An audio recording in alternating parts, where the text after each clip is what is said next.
Bernard Williams was one of just two distinguished figures within the mainstream of Anglophone moral philosophy in the second half of the 20th century to devote serious attention to Nietzsche.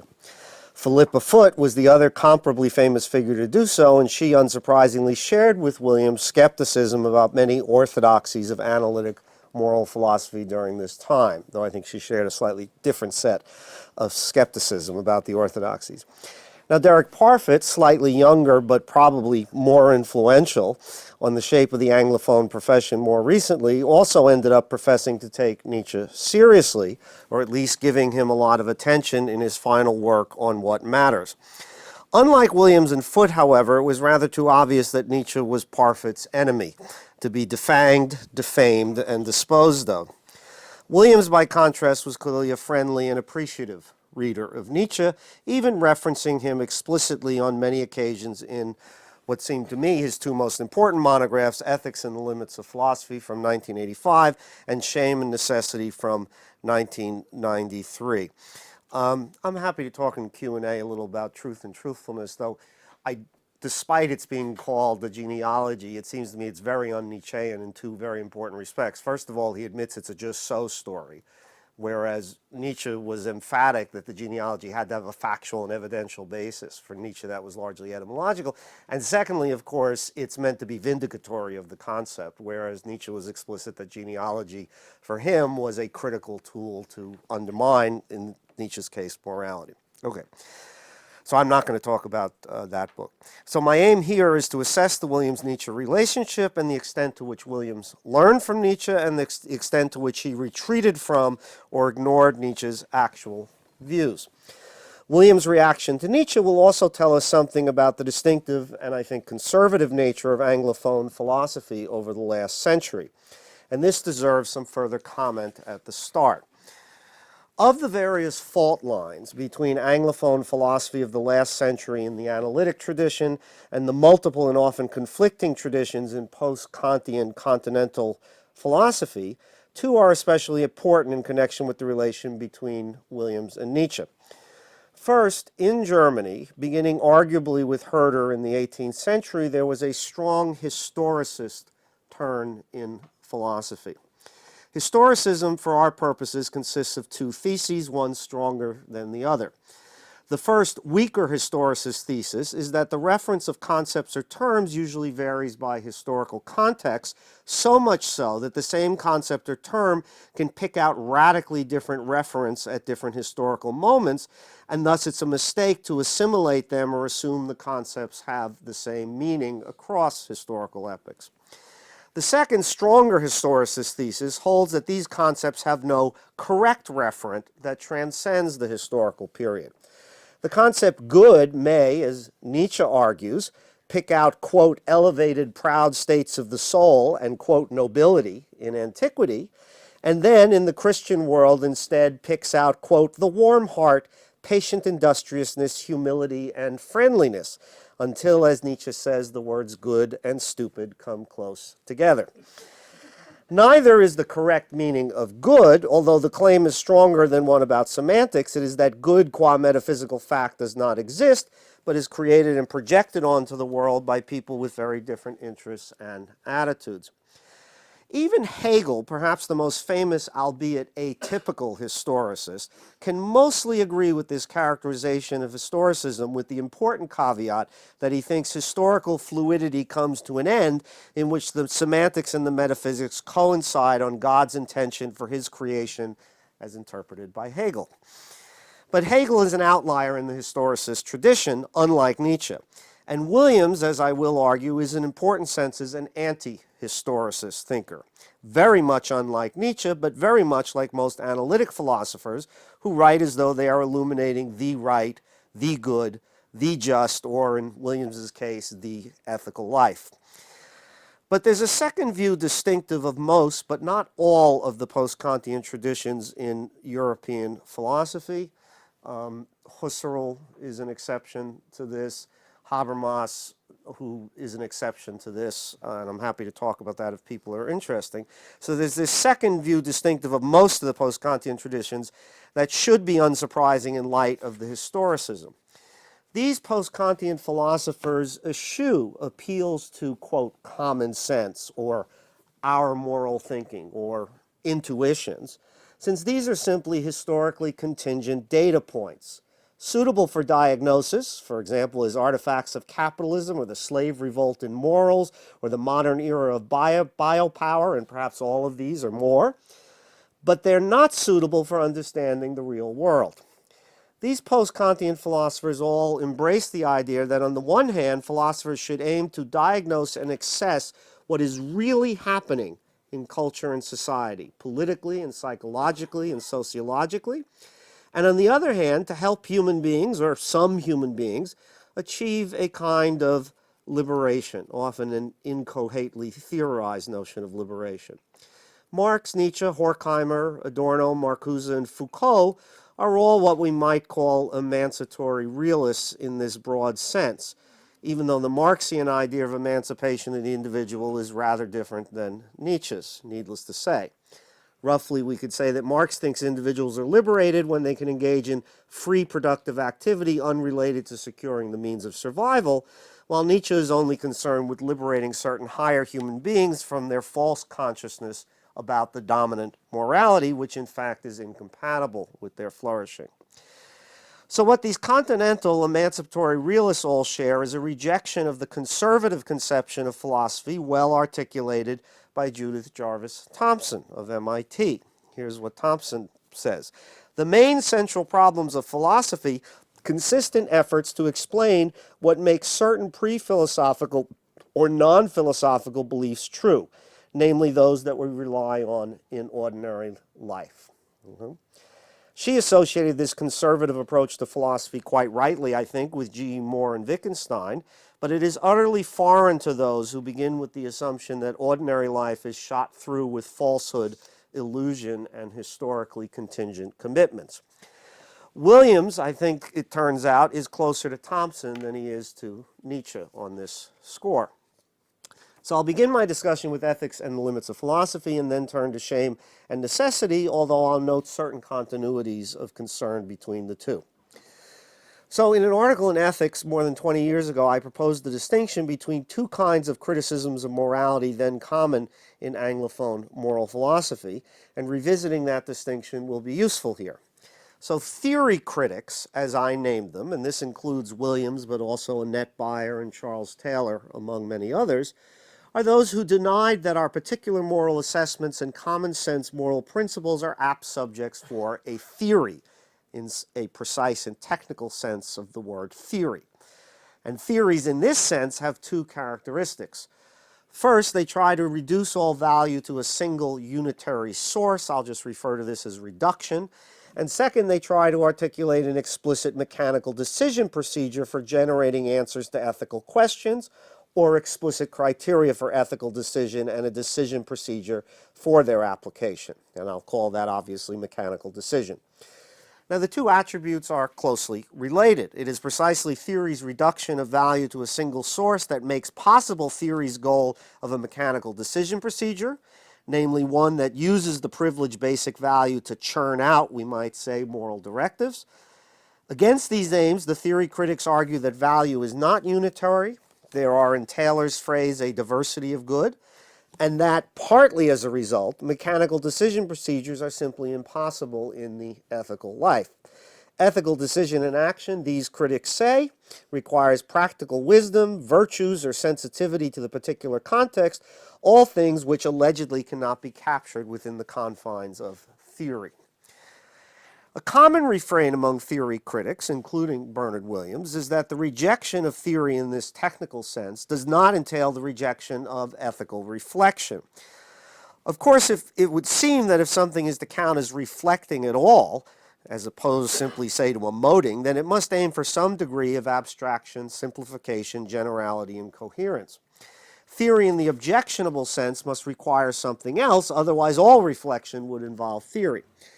And my proposal is that this something else is captured by the joint aims of reduction and mechanical decision. It is these that mark the line between bad theory and good or acceptable ethical reflection.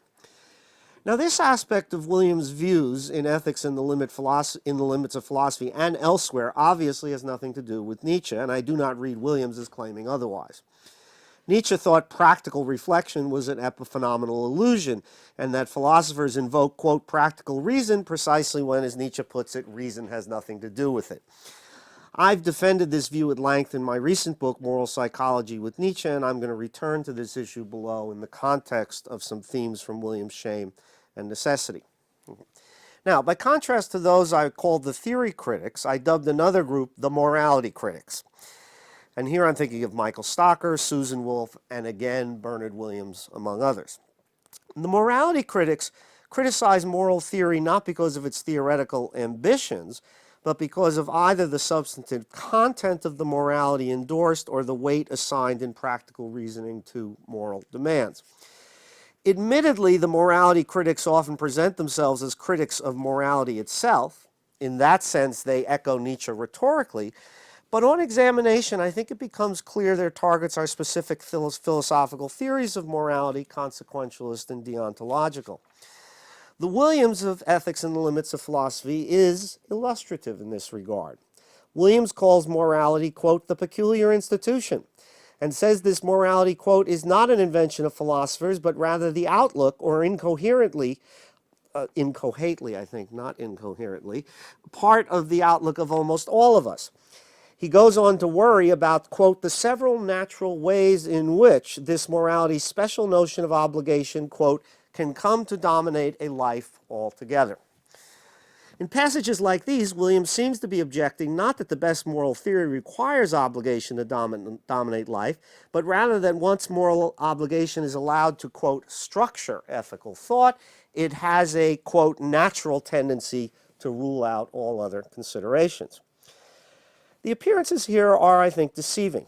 While Williams wants to align himself with Nietzsche as a critic of morality as a genuine cultural phenomenon, hence the rhetoric about the peculiar institution, which is an allusion to slavery, which was an actual institution, and morality not being, quote, an invention of philosophers, it is far from clear that the notion of moral obligation he discusses is anything other than a philosopher's invention, or at best such a severe systematic reworking of the ordinary notion as to be only a distant relative of the much more tepid notion of obligation actually at work in our culture. And as some philosophers, notably Steve Darwell, have argued, Bernard Williams may have gotten the philosopher's notion wrong as well, and I gather Steve will return to that theme in his talk. The domain of the demanding notion of obligation, as Williams conceives it, appears to be strictly found among those committed to orthodox religions. Hardly anybody else in the neoliberal world order of the capitalist countries, after all, thinks anything must be done regardless of the cost, except, as far as I can tell, some Kantians and religious fundamentalists. And there may be a reason for that overlap. Indeed, morality's purportedly threatening notion of obligation is in fact constructed by Williams entirely from the works of Kant and W.D. Ross, with no gesture at showing what relation their philosophically refined notions bear to those in play in ordinary life. Yet where is the evidence, one might ask, that real people treat, quote, moral obligations as inescapable, and that they accept the idea that, quote, only an obligation can beat an obligation, as Williams puts it? Surely the evidence is not in the way people actually live, in the way they actually honor or more often breach their moral obligations, a point Nietzsche well understood. What is the evidence that in our relativistic and neoliberal culture, individuals think that, quote, moral obligation applies to people even if they do not want it to? Even Williams, in leading up to the specter of morality dominating life, says that, quote, the thought can gain a footing. I am not saying that it has to, that I could be better employed than in doing something I am under no moral obligation to do, and if I could be, then I ought to be. But surely this, quote, thought might only gain a footing for Kant or Ross or some severe consequentialist philosopher like Shelley Kagan. It is, I think, a pure philosopher's fantasy to think that real people in the moral culture at large find themselves overwhelmed by this burdensome sense of moral obligation. Like the other morality critics, Williams writes as though he is attacking morality, when what he is really attacking is morality as conceived, systematized, and refined by philosophers.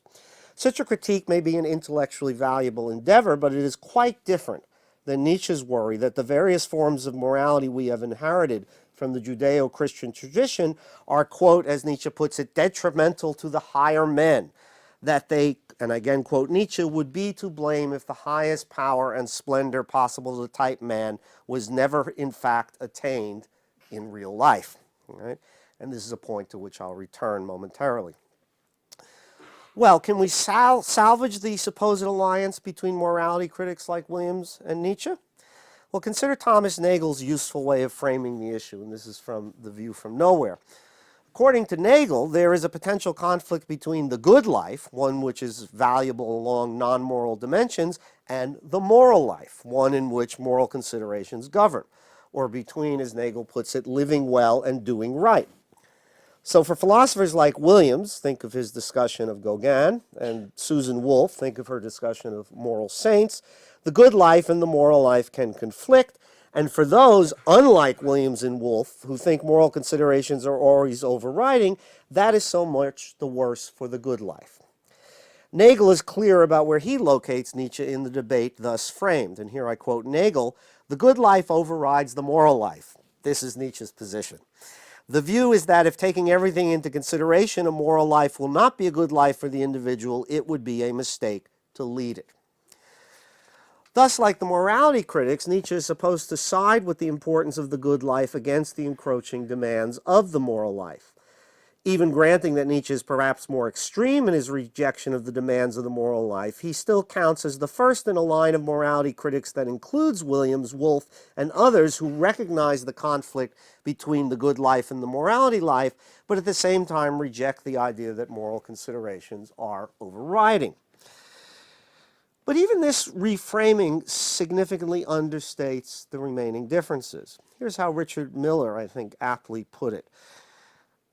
Nietzsche often seems to recommend that the constraints of morality be ignored, but it would be a misreading of his intentions to infer that morality ought to be ignored by someone of middling abilities, or a primary interest in family life, or by someone whose characteristic striving is a successful leverage buyout. This is the 1980s. In contrast, this is still Miller, the troubling recommendations at the center of current disputes are very broadly addressed. In particular, Bernard Williams' influential warnings about morality are addressed primarily to people with normal attachments and their own projects which may be of ordinary sorts. That's Miller. Well, consider. The academic morality critics speak of the moral life conflicting with, and here are some examples, Michael Stocker, love, friendship, affection, fellow feeling, and community. Susan Wolf, with a healthy, well-rounded, richly developed life, which might include reading Victorian novels, playing the oboe, or improving one's backhand. And now here's Williams, from Person's Character and Morality. It might conflict with the importance of individual character and personal relations. They worry, in short, about the incompatibility between morality and the kind of pleasant bourgeois life these philosophers enjoy. I enjoy it too.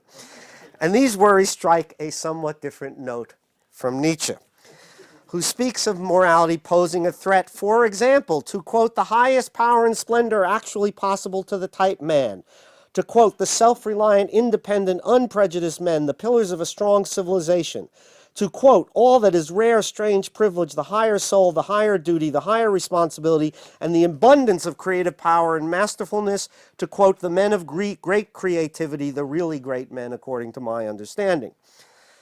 So here the worry is not merely that the moral life will interfere with various mundane personal goods important to the average bourgeois, but rather that it is incompatible with the highest forms of human excellence. The moral life for Nietzsche is not a threat to the good life, but we might say to the extraordinary life. Nietzsche, it bears emphasizing, was fundamentally worried about whether our culture was making it impossible as a matter of empirical fact for anyone to live an extraordinary life anymore. It is one of the few themes that animated his writings from start to finish. In an early essay of the mid-1870s called Schopenhauer as Educator, Nietzsche speaks of, quote, the goal of culture as, quote, the production of genius. Though there he worries not primarily about the deleterious effects of morality on culture, but about what he calls the crudest and most evil forces, the egoism of the moneymakers and the military despots. As well, he adds, the greed of the state. His major work of the early 1880s, Thus Spoke Zarathustra, begins with Zarathustra's image of a world in which human excellence and creativity is gone, in which all that will remain is the last man. And here's Zarathustra. Alas, the time of the most despicable man is coming, he that is no longer able to despise himself. Behold, I show you the last man. What is love? What is creation? What is longing? What is a star? Thus asked the last man, and he blinks. The earth has become small, and on it hops the last man who makes everything small. Quote, we have invented happiness, say the last men, and they blink. They have left the regions where it was hard to live, for one needs warmth. One still loves one's neighbor and rubs against him, for one needs warmth. No shepherd in one herd, everybody wants the same, everybody is the same. Whoever feels differently goes voluntarily into a madhouse. Formerly all the world was mad, say the most refined, and they blink. One is clever and knows everything that has ever happened, so there is no end of derision. One still quarrels, but one is soon reconciled, else it might spoil the digestion.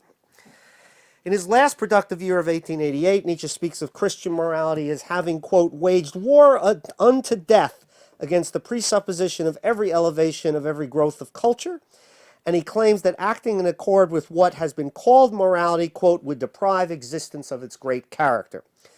The distinctively Nietzschean worry, then, is that our moral culture, not our best moral theory, is ushering in the reign of the last man, of complete mediocrity and banality. This approach to critique places Nietzsche not in the company of Anglo-American morality critics, but rather in that European tradition of modern discontent with bourgeois Christian culture that runs, we might say, from Baudelaire to Freud, with echoes audible in the critical theories of Adorno and Marcuse. Now, Nietzsche's explanation of how modern moral culture threatens the highest power and splendor possible to the type man depends on a speculative psychology about how a culture suffused with morality will affect the flourishing of higher human beings. Here I'll give just one example, but this is a more complex topic that I won't have time to explore. So take Nietzsche's objection to the utilitarian emphasis on eliminating suffering and promoting happiness. Here's what Nietzsche says. Are we not, with this tremendous objective of obliterating all the sharp edges of life, well on the way to turning mankind into sand? Sand, small, soft, round, unending sand. Is that your ideal, you heralds of the sympathetic affections? And in a later work, Nietzsche says, referring to hedonists and utilitarians, that, quote, well-being as you understand it, that is no goal. That seems to us an end, a state that soon makes man ridiculous and contemptible. Now, by the hedonistic doctrine of well-being, Nietzsche takes the utilitarians to have in mind, quote, English happiness, namely comfort and fashion. A construal which, if unfair to some utilitarians, may do justice to our ordinary aspirations. In a similar vein, Nietzsche has Zarathustra dismiss, quote, wretched contentment as an ideal, while also revealing that it was precisely those last men, those most despicable men, who invented happiness in the first place. His underlying idea seems to be this: suffering is a spur to creativity, at least in higher human beings, and here he generalizes from his own experience, which was a life of considerable physical suffering that he nonetheless took to be an essential precondition for everything he did.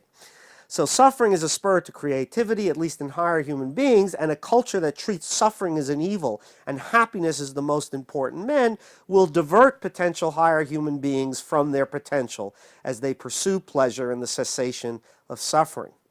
An allegedly too demanding notion of obligation plays no role here for Nietzsche.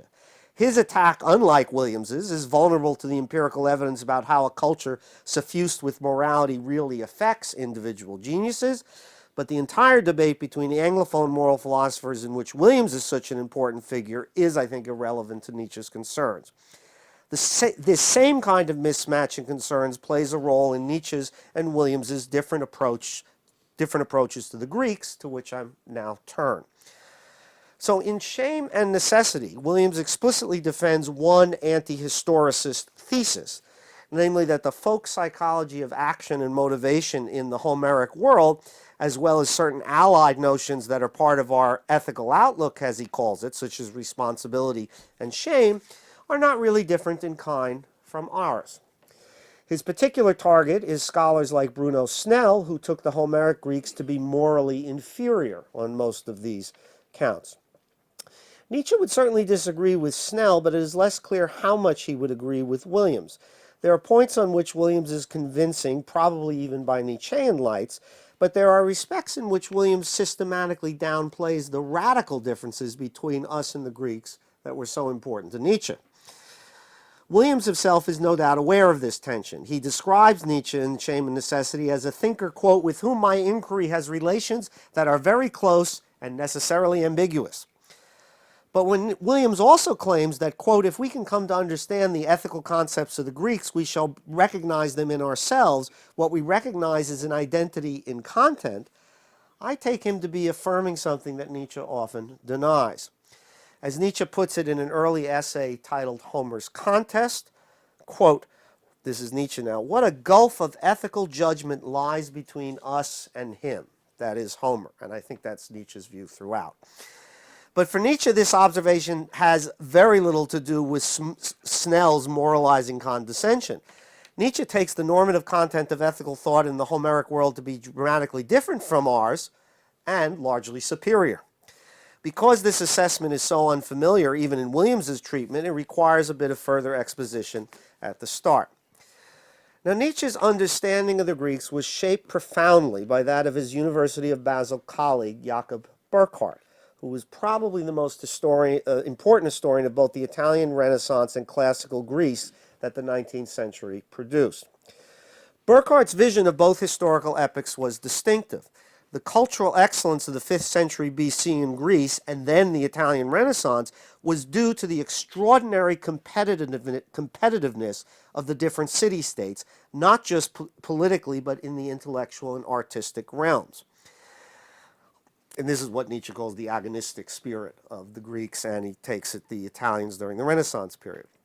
Now, in our neoliberal era, it bears emphasizing that the agonistic spirit of the Greeks and Renaissance Italians was not about success in the capitalist marketplace, which was irrelevant, but about excellence in the domain of cultural achievement as adjudged by elites. Nietzsche, in his very first book, The Birth of Tragedy, from 1872, had already emphasized the central place of Greek tragedy in the competitive Dionysian cult festivals that were the central public event of the year in the life of the Greek polis. Right? And this is where Sophocles and Aeschylus presented their plays. It was a competition to see who could produce the best tragedies. And in the case of the Greeks, it gave us Sophocles and Aeschylus, just as that of the Italian Renaissance produced its own geniuses, Da Vinci and Michelangelo being only the two best known. And both Burckhardt and Nietzsche took this culturally fertile competitive environment to be inseparable from its political competition. Competition in pursuit of excellence and domination was essential to both epochs. This productively competitive ethos reflects the radically different values of the Homeric world and much of subsequent classical Greece and Rome until the Socratic, Platonic, and Stoic reactions with which we are all now familiar. Perhaps so familiar that we don't realize they were reactions, as Nietzsche would like to point out. Homeric ethics valorized honor, power, wealth, the ability to exact revenge, martial prowess, bodily pleasures, facility with lying and deception. And these were all values that Christianity inverted, as Nietzsche himself famously argued in the first essay On the Genealogy of Morality. Christianity values honesty, humility, chastity, and turning the other cheek. It condemns wealth, revenge, and sexual pleasure.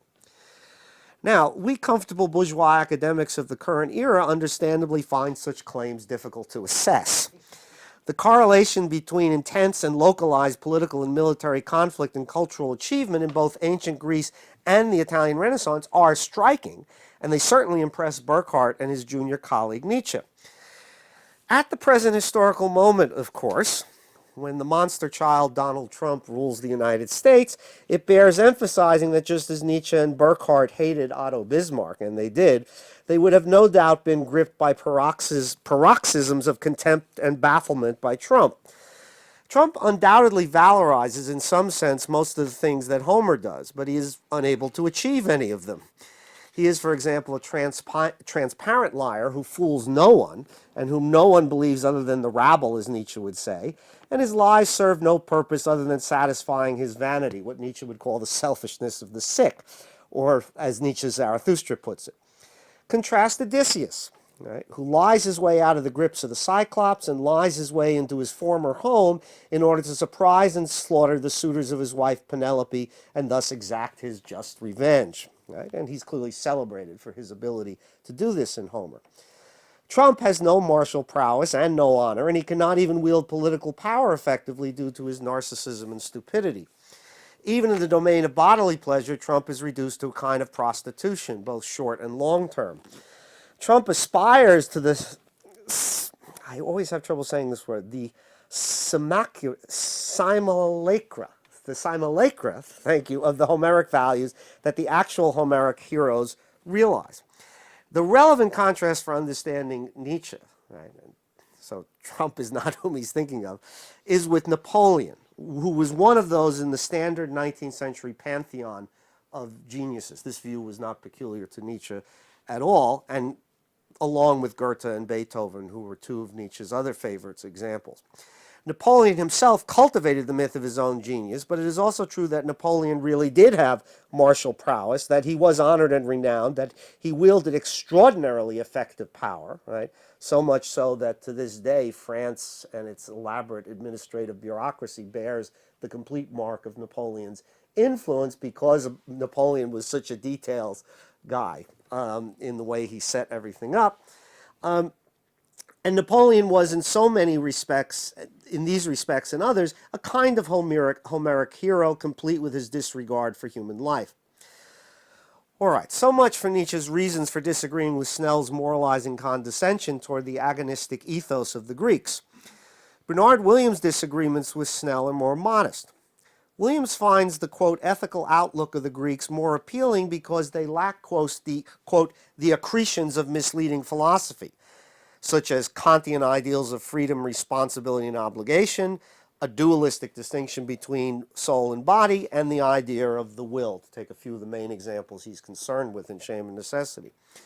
In each case, it is clear that Williams thinks much of our current ethical outlook can be reconstructed quite adequately without these accretions of misleading philosophy, an ambition obviously foreign to Nietzsche, even if Nietzsche shares Williams' allergy to Kant, and it is indeed an allergy. As Williams puts it, the differences between us and the Greeks, quote, cannot best be understood in terms of a shift in basic ethical conceptions of agency, responsibility, shame, or freedom. Rather, by better grasping these conceptions themselves and the extent to which we share them with antiquity, we may be helped to recognize some illusions about the modern world. That's Williams. Now, I think this stands Nietzsche's project on its head, even if on its own terms Williams is sometimes right. The Greeks have, for example, enough of the conceptual framework for talk of voluntary action, right? But at the same time, this completely ignores the radically different content of matters of normative concern for the Greeks. And even with respect to the philosophical psychology, as it were, there are instances where Nietzsche would surely dissent. Williams acknowledges that the Greeks lack the idea of the will, and that they have no word for intention. Yet Williams claims that none of this separates the Greeks fundamentally from us. Homer, says Williams, recognizes, quote, the capacities to deliberate, to conclude, to act, to exert oneself, to make oneself do things, to endure. And the mere addition of a will is simply an invention of bad philosophy, according to Williams. And so too with intentional action. This is Williams again. People's deliberations, their thoughts about what to do, issued in their actions. These truths are obvious. Nietzsche denies them all. I'll come back to that in a moment. Although William goes on to claim that there is a problem of free will only for those who think that the notion of the voluntary can be metaphysically deepened, he ends up, I think, endorsing a familiar philosophical response to the problem of free will, namely compatibilism. Human beings are not free, this is, now I'm quoting William, human beings are not free in the further sense demanded by some metaphysics of being free from the laws of nature. This freedom they do not need. Human beings are metaphysically free in the negative sense that there is nothing in the structure of the universe that denies their power to intend, to decide, to act, indeed to take and receive responsibility in the fundamental and intelligible sense that we found in an earlier chapter already in Homer. Now, Nietzsche repudiates this entire philosophical psychology, although it is less clear whether he would deny Williams's claim that it is to be found in the early Greeks. I think he probably would, but I'm not enough of a scholar of the Greeks to opine on this at all knowledgeably. But the useful contrast is with Arthur Atkins' book on Greek ethics, with which Williams takes much issue, but arguably Atkins has the better of it on certain points. Okay, so this is a large topic about, that is, the philosophical psychology that Nietzsche rejects and why he rejects it. And again, this is what I've treated at some length in my recent book, so I'm just going to say a few brief words here. According to Nietzsche, consciousness is a surface. That's how he puts it.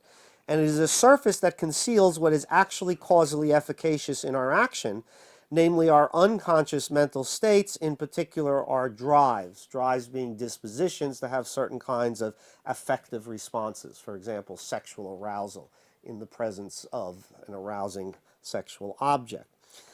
When we talk of the will or of the motive that precedes an action, we are referring, according to Nietzsche, to errors and phantoms, merely a surface phenomenon of consciousness, something alongside the deed that is more likely to cover up the antecedents of the deed than to represent them.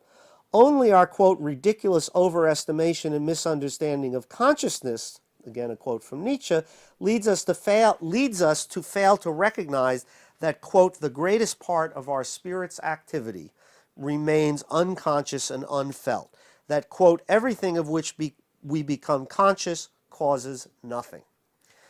Now, I allied many details here regarding different kinds of conscious mental states, but the crucial claim for Nietzsche is that conscious deliberation is an epiphenomenon, and that talk of our reasons for acting is just a post hoc, just so story that we concoct. Thus, Nietzsche rejects, I take it, compatibilist as well as incompatibilist views of free will and responsibility. Our will does not stand outside the causal order, but what we take to be our reasons for acting are also causally unconnected to what we do. What Williams deems these obvious truths about action, that we deliberate and the deliberation issues in the action, Nietzsche, in fact, deems to be falsehoods. Unsurprisingly, given these preceding remarks of Nietzsche's, he also rejects the idea that we are ever responsible for what we do. In an early work, he writes, and I quote, "Do I have to add that the wise Oedipus was right, that we really are not responsible for our dreams, but just as little for our waking life, and that the doctrine of freedom of will has human pride and feeling of power for its father and mother?" So we may have other motives for wanting to think ourselves free, but we are as little responsible for what we do in real life as what we do in our dreams. He sounds the very same themes in one of his last works, and I quote again, "Formerly man was given a free will as his dowry from a higher order. Today we have taken his will away altogether in the sense that we no longer admit the will as a faculty. The old word will now serves only to denote a resultant, a kind of individual reaction, which follows necessarily upon a number of partly contradictory, partly harmonious stimuli. The will no longer acts or moves." Since the faculty of will no longer acts or moves, that is, it's no longer causal, then there remains no conceptual space for the compatibilist idea that the right kind of causal determination of the will is compatible with responsibility for our actions. If, as Zarathustra puts it, thought is one thing, the deed is another, and the image of the deed still another, the wheel of causality does not roll between them. Right? They are causally unrelated to each other. Then there's going to be no room for moral responsibility. I may well identify with my thoughts or my will, but they do not cause my actions. And so how could I be responsible for them? Unlike Williams, compatibilism about free will, I take it, is not an option for Nietzsche. Now, Williams acknowledges throughout Shame and Necessity that there are, quote, differences we must approve between ourselves and the Greeks because there has been, quote, progress, meaning, I take it, moral progress. Williams points particularly to our ideas about women and slaves, but says this is not a matter of, quote, some new structural conception called morality. Here the word structural is doing a lot of work, for it seems to me it was surely a radically new conception of morality that viewed all human beings as moral equals in virtue of being human, a view with which Nietzsche, the most radical inegalitarian of modernity, had no sympathy. Williams's efforts to dismiss this difference as not being structural is indicative, I think, of how deep the anti-historicist impulse runs in Shame and Necessity, but perhaps also how little Williams veers from Thompson's conception of philosophy as vindicating, quote, what makes certain pre-philosophical or non-philosophical beliefs true, namely those that we rely on in ordinary life. And I think we actually saw a nice example of that in Miranda Fricker's illuminating discussion of Williams' attempt to vindicate practices of blame, whereas I think Nietzsche is very happy to say that they are predicated on errors and aren't in fact justified at all. Okay. My conclusion then is that Bernard Williams' debt to Nietzsche is superficial, although not illusory. Yet it marks such a dramatic departure from the creditor's main ideas and claims as to make the suggested affinity more misleading than illuminating. Now, this need not strike one as an objection to Williams, of course. As a political theorist reviewing Williams' Shame and Necessity at the time of its publication put the point rather nicely, so I'm going to quote him. One pervasive feature of the book is the way the carefully modulated sentences of Williams, the analytic philosopher, seem to resist the heroic and romantic project he takes over from Nietzsche. The Nietzschean Williams resists the smugness and trivializing fastidiousness of most philosophical analysis, while the analytic Williams keeps any inclinations to wretched excess of the Nietzschean sort well under control. Comfortable professors in comfortable liberal democracies have good prudential reasons to be wary of wretched excess. Unless, of course, it has no consequences for our actual lives, as with, say, Derrida or Zizek or other excrescences of academic life. Certainly, Williams avoids Nietzsche's perhaps more consequential excesses. But let us not forget William Blake's quip more than 300 years ago that the road of excess leads to the palace of wisdom. On the chance that Blake is right, we might do well then to keep both Williams and the very different Nietzsche both in view. Thank you.